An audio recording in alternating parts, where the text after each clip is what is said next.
केजरीवाल जी जी केजरीवाल जी अपने मुकदमे के सिलसिले में आए हैं सुल्तानपुर और वहाँ से दर्शन करने के लिए चले गए। बस पहले हर अपराधी या छोट भैया गुंडा के पास 4-6 लोग बंदूक लेके खड़े रहते थे। अब कहीं दिख रहा है? अब तो ये तो ख़त्म है, तो जाहिर सी बात अपराध ख़त्म है। इसीलिए इन लोगों को बड़ी दिक्कत है।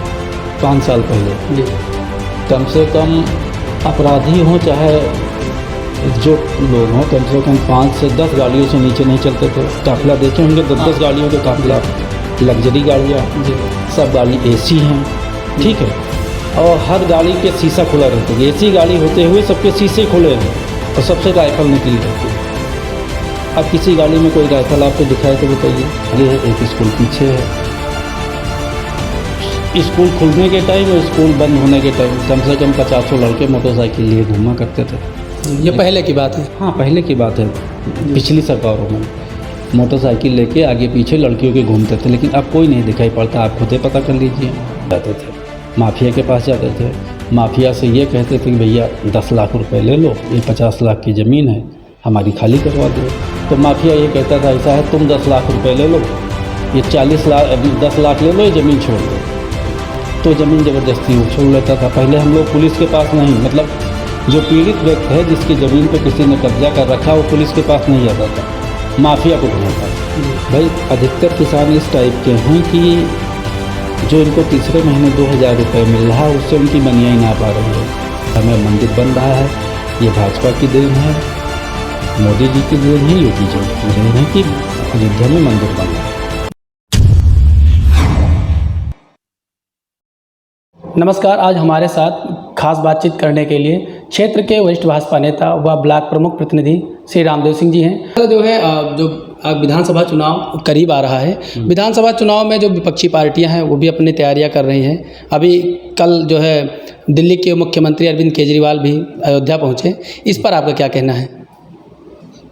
केजरीवाल जी अपने मुकदमे के सिलसिले में आए हैं सुल्तानपुर और वहाँ से दर्शन करने के लिए चले गए। बस इतना ही मतलब है उनका। नहीं सर, अभी कल शाम जो है आरती की है, आज शायद उन्होंने जो है रामलला के शायद दर्शन किए। हाँ, हनुमान जी के दर्शन किए हैं बस, और कभी नहीं किए हैं। ना कभी आए हैं अयोध्या जी, और ना कभी इसके, बस चुनाव तक आना है उनको, बस चुनाव के बाद नहीं आना है। सर अभी देखा जा रहा है कि जो है प्रियंका गांधी भी अपनी संकल्प यात्रा उन्होंने शुरू की है और इस बार उन्होंने कहा कि 40% वो महिलाओं को यहाँ पर टिकट देंगी उत्तर प्रदेश में। तो ये कहाँ तक साबित होता है, क्या वो जो है महिलाओं को 40% टिकट दे के उत्तर प्रदेश में सरकार बनाने में कामयाब हो पाएंगी?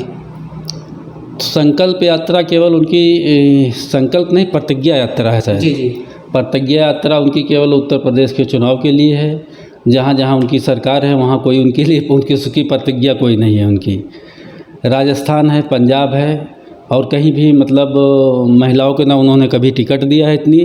इस बार कितनी महिलाएं उनकी विधायक हैं? शायद एक विधायक हैं उनकी महिलाएं। और पिछली बार, इस बार जिसे 40% कह रही हैं, पिछली बार शायद 10% भी टिकट उन्होंने नहीं दिया महिलाओं को। लेकिन सर इस बार जैसा देखा जा रहा है, आपने भी देखा होगा, उन्होंने कह दिया है कि हम 40% महिलाओं को टिकट देंगे और जहाँ जहाँ उनकी जो है रैलियाँ होती हैं, जहाँ जहाँ कुछ भी करते हैं, उसमें अधिकतर वो महिलाओं की तरफ खींचने का प्रयास करती हैं, महिलाओं को अपनी ओर आकर्षित करती हैं, है ना। उनकी कुछ फ़ोटो भी अभी सोशल मीडिया पर वायरल हुई थी। तो कहीं ना कहीं ये लग रहा है कि इस बार वो महिलाओं के ऊपर जो है उत्तर प्रदेश का खेल खेलने का प्रयास कर रही हैं। इससे क्या यहाँ की राजनीति में कोई प्रभाव पड़ेगा, या योगी जी का जो है इस बार योगी जी ही रीड करेंगे, या विपक्ष कोई हावी हो सकता है उत्तर प्रदेश में? विपक्ष है ये नहीं उत्तर प्रदेश में। इस हमारे ख्याल काफ़ी दिन से तो यहाँ चुनाव प्रचार में है, लेकिन रायबरेली अमेठी तो नहीं गई हैं कभी जी।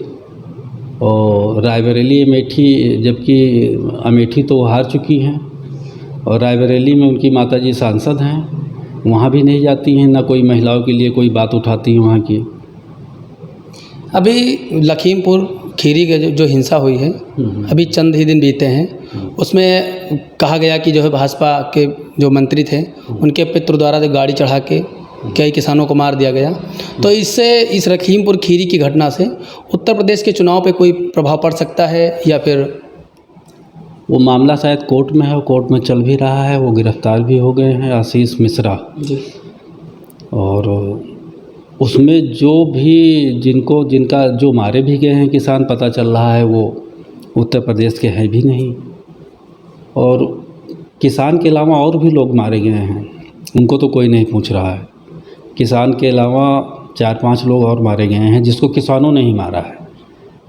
किसान नहीं, वो तथाकथित किसान हैं, उन लोगों ने मारा। वो किसान जो हैं हमारे ख्याल से उत्तर प्रदेश के हैं भी नहीं, इससे कोई फ़र्क नहीं पड़ेगा। सर, अब जैसे चुनाव भी करीब है विधानसभा का, अगर अखिलेश यादव की बात ना की जाए तो आप तो समझ ही रहे हैं, अखिलेश यादव जो है उत्तर प्रदेश में उन्होंने कहा कि हम 400 पार करेंगे इस बार, है ना।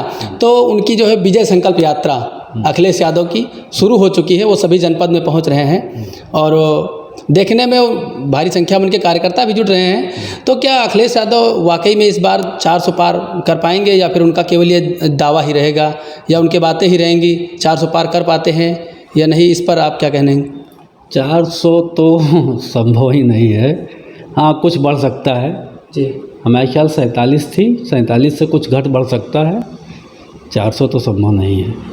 मतलब आपका कहने का मतलब है कि पिछली बार 47 सीटें थी, इस बार थोड़ा बढ़ सकता है, लेकिन घट भी सकता है। अच्छा, घट भी सकता है। चुनाव आए तो पता चले क्या स्थिति है। चुनाव सामने अभी चुनाव तो 2-3 महीने हैं जी। हाँ, काम इतना योगी मोदी जी का है कि भाई कल देखिए, हमारे ख्याल कल ही तो प्रधानमंत्री जी आए थे, 9 मेडिकल कॉलेजों का उद्घाटन किया उन्होंने, और कम से कम 5,000 करोड़ रुपए, 5200 करोड़ रुपए का उद्घाटन उन्होंने काशी में किया है जी। तो। लेकिन विपक्ष लगातार कह रहा है कि योगी सरकार में काम कुछ नहीं हुआ है, केवल अखिलेश यादव के किए हुए कार्यों का केवल योगी जी ने फीता काटा है। तो क्या इन बातों से आपको लग रहा है क्या ये सही है? भाई, हमारे बगल में पूर्वांचल एक्सप्रेस बन रहा है, हम लोग तो ये देख रहे हैं कि 2017 के बाद से इसका टेंडर हुआ, 2017 के बाद ही इस पे काम स्टार्ट हुआ, अब लगभग बन के तैयार है जी। तो जो कहते हैं कि योगी जी फीता काट रहे हैं, फीते वाली सरकार भी कहे, कुछ लोग कह रहे हैं, विपक्ष के लोग। तो विपक्ष का काम है कहना है, विरोध करना है तो करेंगे। बात सर भ्रष्टाचार की जाए तो अखिलेश यादव ने अपने भाषणों में कई बार कहा है कि योगी सरकार में भ्रष्टाचार को बढ़ावा मिला है, बढ़ रहा है, भ्रष्टाचार बढ़ रहा है। तो आपको क्या लग रहा है कि उनकी बातें कहाँ तक सही हैं? अब भ्रष्टाचार तो पहले तो था लेकिन अब नहीं है भाई। इस सरकार में आप जान लीजिए कि जितने अधिकारी बर्खास्त हुए, इसके पहले की सरकार में कभी बर्खास्त नहीं हुए अधिकारी। इसके पहले की सरकार में ना अधिकारी जेल गए हैं भाई। इस सरकार में तो अधिकारी नौकरी से भी बर्खास्त हुए हैं, जेल भी गए हैं और नौकरी से उनको हटाया भी गया। इसके पहले आप कोई उदाहरण बताइए कि कोई नौकरी से हटाया गया हो या कोई अधिकारी जेल गया हो, ऐसा उदाहरण तो नहीं है कहीं। विपक्ष कह रही है कि भाजपा सरकार द्वारा मुस्लिमों के प्रति भेदभाव हुआ है, मुस्लिमों को भाजपा सरकार की योजनाओं का लाभ नहीं मिला है। तो सर, आपको क्या लग रहा है कि ऐसा वाकई में हुआ है या केवल ये उनका कहने का एक मुद्दा है? विपक्ष के कहने से तो कुछ नहीं होगा कि आंकड़े के हिसाब से जितना फ़ायदा भाजपा सरकार में मुसलमानों को मिला, हमारे ख्याल से किसी सरकार में नहीं मिला। भले मुसलमान वोट जो है सपा को दें, बसपा को दें, कांग्रेस को दें, लेकिन जैसे मान के चलिए जैसे आवास योजना है, हमारे बगल में टाउन एरिया सुबहा है जी। जितनी आबादी मान लीजिए जैसे 15% या 20% मुस्लिमों की आबादी है, लेकिन उनको आवास मिला होगा 50% से ज़्यादा। किसान सम्मान निधि भी उनको खूब मिली है। जैसे कोरोना काल का मामला था, कोरोना काल में आप देख लीजिए कि जो जन धन खाते में पैसा आया है प्रधानमंत्री जी का, वो सबसे ज़्यादा इन्हीं लोगों के खाते में आया है। मुस्लिम महिलाएं हमने देखी हैं सबसे ज़्यादा। अगर बैंक में भीड़ लगी है, सुबह सुबह आप देख लीजिए जाके कभी, या फ़ोटो रखी हो कि बैंकों में सबसे ज़्यादा इसी समुदाय की सबसे ज़्यादा भीड़ रही है। तो ये कहना गलत है कि भाजपा सरकार में इनको फ़ायदा नहीं मिला। सबसे ज़्यादा फ़ायदा भाजपा सरकार में मुस्लिम लोगों को मिला है।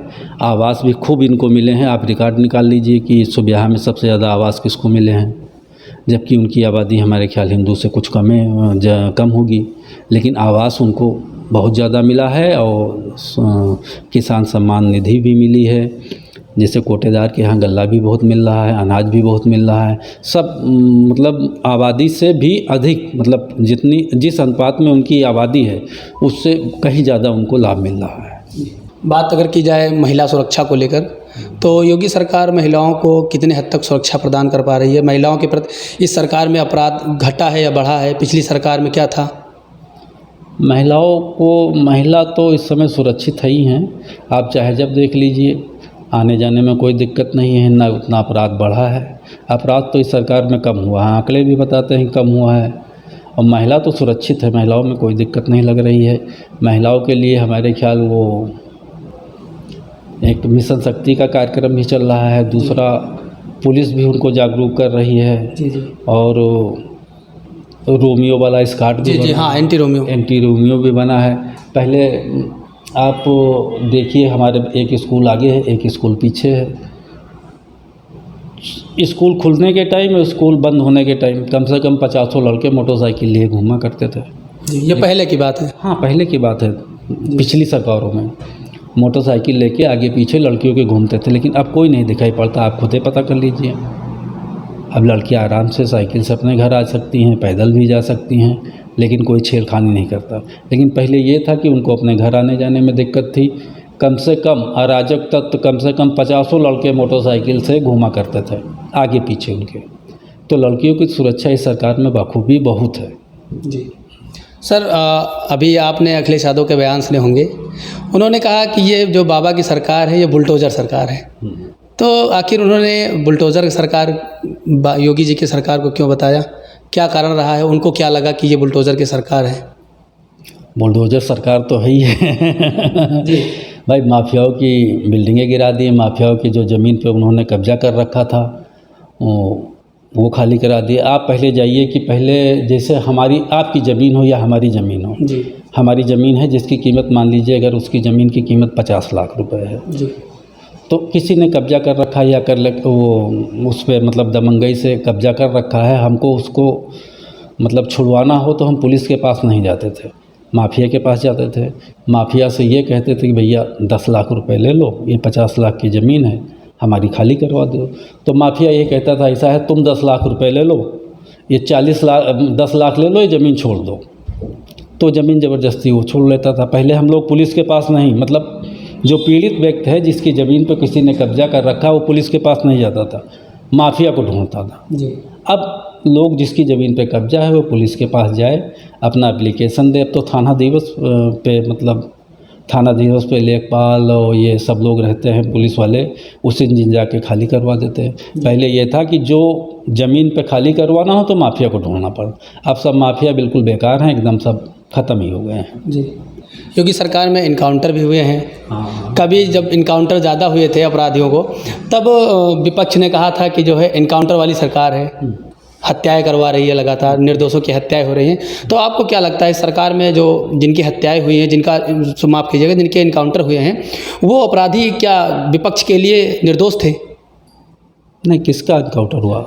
जैसे देखा जाए, बहुत बड़ी घटना थी अपने यहाँ उत्तर प्रदेश में, बिकरू कांड, उसमें जो है विकास दुबे का इनकाउंटर हुआ, और जो है देश को, पूरे यूपी को शर्मसार करने वाली घटना थी। उसमें कई पुलिसकर्मी हमारे शहीद हुए थे उस घटना में। तो उस इनकाउंटर को लेकर सरकार को विपक्ष ने काफ़ी घेरा। तो आपको जो वो सरकार का कदम था, आपको क्या लग रहा है, वो सराहनीय था या फिर जो है विपक्ष उसको मुद्दा बनाए रखा अपना? विपक्ष उसको मुद्दा बनाए। भाई, विकास दुबे की बात कर रहे हैं, सीधी सी बात है। जी जी। विकास दुबे शुरुआत में, जब हमको याद है कि जिला पंचायत सदस्य थे वो थे कि अपनी पत्नी हाँ, थी, ये नहीं मालूम है जी। तो उन्होंने सरे शाम जी। भारतीय जनता पार्टी के संतोष शुक्ला हैं, कौन है वो, मंत्री थे, हाँ, थाने में उनकी हत्या कर दी थी। लेकिन सर उसमें उनको शायद कुछ नहीं हुआ, क्लीन चिट मिल गई थी। उनको क्लीन चिट मिल गई। उसके बाद वो अपराध करते चले गए। इसके बाद उन्होंने कम से कम अपने गुरु जी की भी हत्या की, जो उन्हीं के मतलब जात से चालू रखते थे, उनके जो गुरु थे जी, जिसने उनको पढ़ाया, उनकी भी हत्या उन्होंने कर दी। और जितने पुलिस वालों को मारा उनके सजातीय उन्हीं के थे, तो उनको कोई नहीं पूछ रहा है। भाई, विकास दुबे अपराधी थे तो अपराधी थे तो मारे गए जी। मतलब जो शहीद हुए हैं पुलिसकर्मी, वो भी ब्राह्मण थे शायद? हाँ, सब ब्राह्मण थे, सब ब्राह्मण थे, उनको कोई नहीं पूछ रहा है जी। लेकिन इस सरकार ने उनके बच्चों को, मतलब शायद उनकी लड़की को, जो सीओ थे या कोई थे, उनको मतलब सर्विस भी दी है। हिसाब से संवेदना, जिसको जहाँ फ़ायदा है वहीं संवेदना के लिए पहुँच जाते हैं। भाई, जैसे प्रियंका गांधी हैं, यहाँ कोई घटना होती है तुरंत आ जाती हैं। राजस्थान पंजाब में कोई घटना हो तो उधर कोई जाने वाला नहीं है। अभी छत्तीसगढ़ में कुछ हो गया था, वहाँ भी नहीं गई हैं। छत्तीसगढ़ में शायद गाड़ी चढ़ गई थी श्रद्धालुओं के ऊपर जी। गाड़ी चढ़ नहीं, 4-5 लोग, मतलब वो दुर्गा पूजा विसर्जन था, क्या था, क्या मेला था, उसमें गाड़ी चढ़ा के 4-5 वहाँ तो नहीं जा पाई। लेकिन यहाँ लेकिन छत्तीसगढ़ के मुख्यमंत्री यहाँ धरने पर बैठे थे लखनऊ एयरपोर्ट पर। तो वो लखनऊ में उनको, यहाँ उत्तर प्रदेश में राजनीति करनी है ना, वहाँ तो अभी राजनीति है नहीं, जो जाएँ वहाँ से मतलब नहीं, वहाँ उनकी सरकार भी है। वहाँ शायद मुआवजा उतना नहीं दिए हैं जितना यहाँ दे दिए हैं। मतलब दूसरी अपने यहाँ नहीं मुआवजा दे रहे हैं, हमारे उत्तर प्रदेश सरकार में, वो यूपी सरकार मतलब यूपी में आके मुआवजा दे रहे हैं, वहाँ नहीं दे पा रहे हैं। सर आपने देखा होगा कि जो है अभी लगभग 1 साल होने को होगा, किसान आंदोलन कर रहे हैं दिल्ली में, और पूरे देश में इसको मुद्दा बनाया गया कि भारत का किसान परेशान है।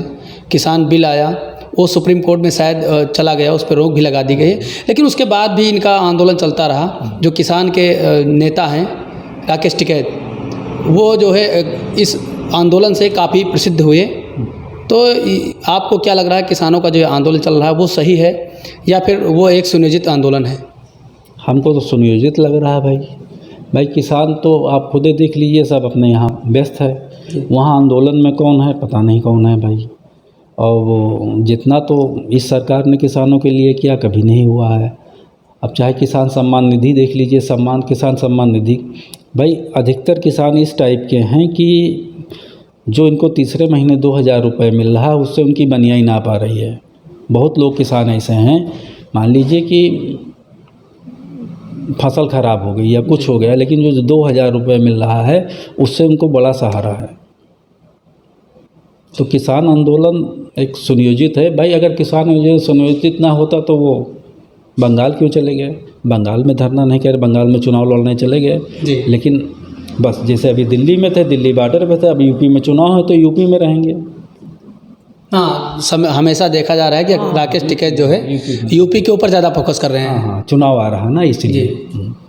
तो सर जैसे विपक्ष है, विपक्ष जो है उत्तर प्रदेश में ब्राह्मणों को लेकर के काफ़ी राजनीति कर रही है। बात कर लीजिए बसपा की, बसपा में जो बसपा के राष्ट्रीय महासचिव हैं सतीश चंद्र मिश्रा जी, वो अयोध्या में उन्होंने शुरुआत अयोध्या से की।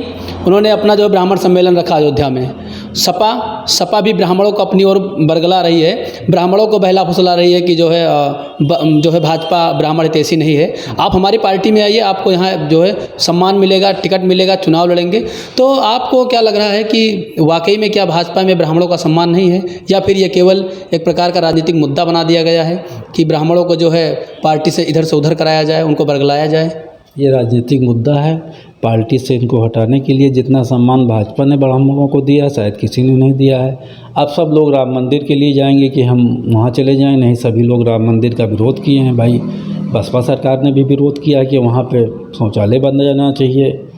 और कांग्रेस तो जान ही रहे हैं क्या कितना विरोध कर चुकी है, हलफनामा भी दे चुकी है कि भगवान है ही नहीं है। अब लेकिन सब लोग जाएंगे। हाँ, लेकिन प्रियंका गांधी अपनी शुरुआत अयोध्या से ही की है। अब नहीं पता है ना कि अब सब लोग जाएंगे वहाँ। अयोध्या में मंदिर बन रहा है, ये भाजपा की देन है, मोदी जी की देन है, योगी जी की देन है कि अयोध्या में मंदिर बन रहा है जी। तो इससे जो है आगामी चुनाव पे कोई फ़र्क नहीं पड़ेगा विपक्ष के अयोध्या आने जाने से? कोई फ़र्क नहीं पड़ेगा। गुंडागर्दी एकदम ख़त्म है जी। गुंडागर्दी, आप पहले एक चीज़ देख लीजिए, 5 साल पहले जी कम से कम अपराधी हों चाहे जो लोग हों, कम से कम 5 से 10 गाड़ियों से नीचे नहीं चलते थे। काफिला देखे होंगे, 10-10 गाड़ियों के काफिला, लग्जरी गाड़ियाँ, सब गाड़ी एसी हैं, ठीक है, और हर गाड़ी के शीशा खुला रहता है। एसी गाड़ी होते हुए सबके शीशे खुले हैं और सबसे राइफल निकली रहती थी। अब किसी गाड़ी में कोई राइफल आपको दिखाए तो बताइए। शादी ब्याह में इतनी मतलब फायरिंग होती थी, अब कहीं फायरिंग होती है? अब आप कहीं भी चले जाइए, किसी के पास राइफल है तो, लेकिन घर में रखी है, तो अपराध ख़त्म है तभी तो राइफल घर में रखी है, नहीं बात बात में गोली चलती थी। अब सब अपराधी कहीं हैं भाई। हम लोग तो देखे हैं ठेकेदारी में अपराधी लोग टेंडर बांटते थे, हम भी ठेकेदारी किए हैं। पहले अपराधी को जाओ पैसा दो तो आपको टेंडर मिलेगा, अब अपराधी ख़त्म है। अपराधी जहाँ टेंडर होता था कम से कम 50 गुंडे उनके बैठे हैं राइफल लेके। अब कहीं भी आपको कोई दिखाई दे कि बंदूक राइफल लेके 10-20 आदमी चलता हो। पहले हर अपराधी या छोट भैया गुंडा के पास 4-6 लोग बंदूक लेके खड़े रहते थे। अब कहीं दिख रहा है? अब तो ये तो ख़त्म है, तो जाहिर सी बात अपराध ख़त्म है, इसीलिए इन लोगों को बड़ी दिक्कत है। सर, कोरोना टाइम पर बहुत ज़्यादा मौतें हुई, उस पर राजनीति भी काफ़ी हुई। लोगों ने बताया कि जो है भाजपा सरकार विफल रही कोरोना समय में। तो क्या कोरोना टाइम पर जो है विपक्ष ने जो लोग पैदल चल रहे थे उनकी मदद की, या फिर उस समय लोग जो है राजनीति करने में बिजी थे, या फिर लोग घर से नहीं निकल रहे थे विपक्ष के लोग? इस पर आपकी क्या प्रतिक्रिया रहेगी? आप खुद देख लीजिए, कोरोना टाइम में भाजपा के अलावा कहीं कोई दिखाई दिया हो? हमको तो नहीं लगता कोई दिखाई दिया हो। मुख्यमंत्री जी को कोरोना भी हो गया था, लेकिन फिर भी वो क्वारंटाइन रहे, तब भी मॉनिटरिंग करते रहे, मीटिंग लेते रहे, और हमेशा वो जब ठीक रहे हमेशा फील्ड पे रहे हैं। कोरोना का मैनेजमेंट बहुत अच्छा रहा है। कोरोना मतलब हमारे यहाँ जो हुआ उससे मौतें बहुत कम हुई और व्यवस्था बहुत अच्छी रही सरकार की। सर, अब आपसे आखिरी सवाल है। आप हमारे यहाँ के क्षेत्र के जो है जनप्रतिनिधि हैं, ब्लॉक प्रमुख प्रतिनिधि भी हैं, और आपने हाल ही में जिला पंचायत सदस्य का चुनाव भी भारी मतों में जीता है। क्षेत्र की जनता जो है वो विकास को लेकर के आपसे काफ़ी ज़्यादा आस रखती है। तो आप जो है क्या चाहते हैं कि क्षेत्र में कैसा विकास हो और क्षेत्र में किस तरह के लोगों को फ़ायदा मिल सके आपके द्वारा? अब जितना हमसे हो पाएगा करने की कोशिश कर रहे हैं। जैसे हमको एक बाईपास बनवाना है सुब्याहा में, आप मान के चलिए कि जैसे हम लोगों को सुब्याहा के उस पार 2 पुल बन रहे हैं। फैजाबाद जाने के लिए, रुदौली जाने के लिए 2 बड़े पुल बन रहे हैं नदी पे, गोमती नदी पे। लेकिन सुब्याहा के अंदर के जो है मतलब रास्ता बहुत सकरी है, तो वहाँ से अगर बाईपास बन गया तो बहुत अच्छा है। अभी जैसे हमारे यहाँ पे ये बगल में काशीराम आवास बना टाउन एरिया में। काशीराम आवास हमारे यहाँ बना है 2012-13 में, बहुजन समाज पार्टी की मतलब सरकार में बना है। बहन मायावती मुख्यमंत्री, उनके मुख्यमंत्री काल में, और 2013 में बन के तैयार हो गया। उसके बाद सरकार बदल गई। उस सरकार ने मतलब भेदभाव के चलते उसका आवंटन नहीं किया, और लेकिन पैसा तो उसमें पब्लिक का लगा है। 5-6 करोड़ की लागत से 176 आवास बन के खड़े हैं। अभी तक उसका आवंटन नहीं हुआ। उसमें की लाइट, पंखा सब कंप्लीट था एकदम, टंकी पानी की, लेकिन सब अब वो ध्वस्त हो गया। ध्वस्त तो नहीं मतलब सब चीज़ उठा ले गए, चोर उठा ले गए, गायब हो गए। 176 आवास जो बने हैं टाउन में, कम से कम उसका जो मतलब हम चाहेंगे, सरकार से भी मांग करेंगे, हमने लिखा भी है, सांसद जी से भी कहा, विधायक जी से भी कहा है कि किसी तरह उसका आवंटन हो जाए। कम से कम प्रधानमंत्री जी जैसे प्रधानमंत्री आवास चला रहे हैं, तो 176 आवास तो बने पड़े हैं और बहुत अच्छे बने हैं। 5 लाख की लागत से एक आवास बना है। अगर ये गरीबों को मिल जाए तो बहुत अच्छा है। तो इसके लिए हम प्रयास भी कर रहे हैं। हम सांसद जी से भी मिलेंगे, अपने संगठन और विधायक जी से भी कहेंगे कि उसका आवंटन हो जाए तो बेहतर है जी। तो ये थे हमारे साथ भाजपा के वरिष्ठ नेता और समाजसेवी श्री रामदेव सिंह जी, जिन्होंने जो है अपनी पूरी बातों को रखा और क्षेत्र के विकास के लिए उन्होंने बताया कि वो ज़्यादा से ज़्यादा प्रयास करेंगे कि लोगों को भरपूर उत्तर प्रदेश के सरकार द्वारा भेजी गई सुविधाओं का लाभ मिल सके। द यूपी टीवी के लिए दिलीप तिवारी की रिपोर्ट।